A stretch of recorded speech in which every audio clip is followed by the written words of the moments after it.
Here's one. Steve, have you or Ted ever had an accident at the BSR 1.0 that requires medical attention? Love the podcast and really glad you brought back the Unleashed format as well. Keep up the good work. P.S. You're the inspiration of balance between working out and enjoying life. Boy, I tell you what. That's coming from Tom England over there in Westbrook, Maine. Tom, I appreciate the damn email, and I don't know about the inspiration for the balance between working out and enjoying life, but right now, I can definitely tell you I'm enjoying life. Yeah, I was going to say, I'm not chuckling because of any injury. It's the balance between, working out and enjoying life. Yeah. I'm about to put my liver in a sling. Yeah, I got one of them on layaway through Amazon, yeah. I was taking a shit the other day and shit out my liver, so I decided to call 911 for the hell of it. No. I mean, we were real fortunate out there at the ranch where nobody really got hurt. Nobody, we didn't have any real serious injuries. Dude, here's the thing. We used to mow around a couple of the tanks, as we call them. Many other people would call them ponds, water holes, or whatever. We had 5 or 6 tanks out there. And when you're in a Kubota or any kind of tractor, 100 horsepower, 4-wheel drive, dragging a 15-foot batwing shredder, and you're on an incline, and you're riding that sumbitch, and you just know that as soon as you go in another hog waller, that sumbitch is going to turn over, and you're going to end up in the damn pond and drown. That's a come to Jesus moment. That's a damn ass puckering moment where your ass is grabbing hold of that seat for a lower center of gravity. And we've got a front end loader on that tractor. It's as low to the ground as you can get it for a lower center of gravity. So we never turned over a tractor. I got stuck many times when Ted would come and bring the small John Deere tractor and pull my ass out, but we never turned the tractor over. All the trash and all the debris and all the brush that we burned using diesel fuel and gasoline, it's a wonder one of us didn't go up in flames. Especially me, when we was running from that fucking flame, and we talked about this on the podcast many years ago. As I mentioned earlier in the podcast, we are extremely safe with firearms and everything that goes with it, but we never, ever had to call 911 out there for a medical emergency. We obviously had some emergencies with my dog when Hershey caught pancreatitis out there. And we took her to the vet, and the vet kicked her out, and she was able to make a full recovery. She's no longer with us, but she recovered from that. But other than that, man, Teddy, for the 10 years that we were there, all the hijinks and shit, and dude, we're safe people, but we're raising hell out there and we're enjoying life. We're lucky that we never had any life-changing or life-threatening events. No, we got real fortunate, in that regard. And I can remember more than one occasion where I was literally standing up in the cab of the Kubota trying to offset, the angle of, going on the side of that berm thinking, man, this sumbitch is going to tip over. And I mean, we're beyond leaning. I'm standing up in the cab of that Kubota thinking, boy, This is going to be the drizzling shits if we roll this thing over. Yeah. Dude, why were you standing up? It seemed like that would raise your center of gravity. No, you know how you do that when you start leaning against. Oh, you have your downhill foot planted and you're leaning the other direction. Yeah, and I'm standing up off of the seat, thinking, mother. Dude. I mean, literally, I am up off of the seat. Going against the angle, thinking, God damn, I got to get off of this hill. Yeah, did that more than once. Dude, there was a couple of times when you mowed the south side of the duck pond. Uh-huh. That was the come to Jesus tank. Oh, dude, that'll make you pucker.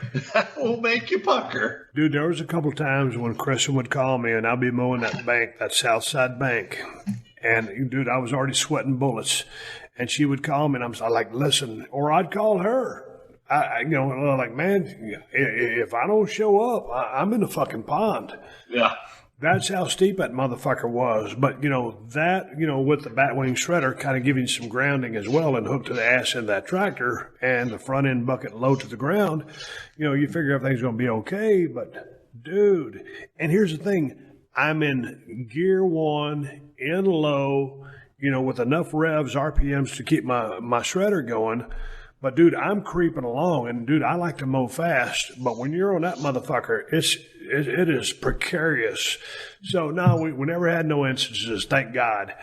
And that was one of the things that the biggest factor in selling the ranch was the distance. 1,500 miles there, 1,500 miles back. All the work that when you got there you had to do. But just also, man, we had an issue with Hershey, and, she had her pancreatitis incident out there, and we had to take her into the vet, and that was 50 miles away. And then when Shona had her vestibular disorder thing happen, 50 miles away, dude, when shit starts going south and you're in the middle of nowhere, it just kind of, you're like, man, hello, McFly. Yeah, it makes it tough. Maybe I ought to get the fuck out of here. If it was just me left to my own devices, yeah, I'm cool in the gang.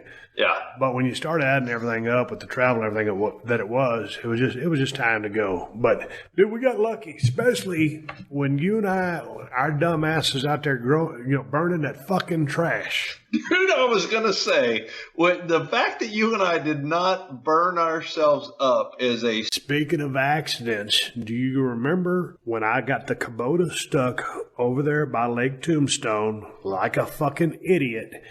So I called you up on the phone. I said, dude, can you bring the John Deere over here and pull me out of the damn mud? Sure, I'll be right there. 20 minutes later, here comes Teddy, grabbed up a chain off the floor of the barn, comes over to pull my ass out. And this was the chain that had the bolt in it because we had about a 10-foot section of chain, and then a bolt connecting about a 5-foot section of chain. So it was about 15 foot, but the chain wasn't continuous because there was a bolt that was stuck in the middle with a nut and a washer, and that's what we was pulling. Dude, how much did that Kubota tractor, 100 horsepower, with slime or whatever the fuck was in those tires, plus a Batwing shredder, which probably weighed, I don't know, 3,000, 4,000 pounds, 2 tons.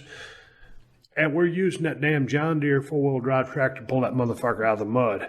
And I always figured, dude, one of our chains is going to snap. It's either going to hit Teddy as he's pulling me out in the back of the head or hit me in the damn face because something's going to shatter. Do you remember me using that chain? Yeah, I do. You remember Kristen was in the Bronco on the other side of me, and there was a chain from the John Deere to the Bronco. We had a 3-way tug going on. I was in the middle. Yeah, because your daughter was down there that same time. Dude, we had so much hijinks going on there. But dude, yeah, you talk about a catalyst for an injury right there, but it never happened. We got you out of there. Yeah, all held by a $1.59 bolt. Dude, when you own the ranch, and then you and I become very good friends, and all of a sudden you call up a dude, because I used to rib you unmercifully when you first came onto the ranch.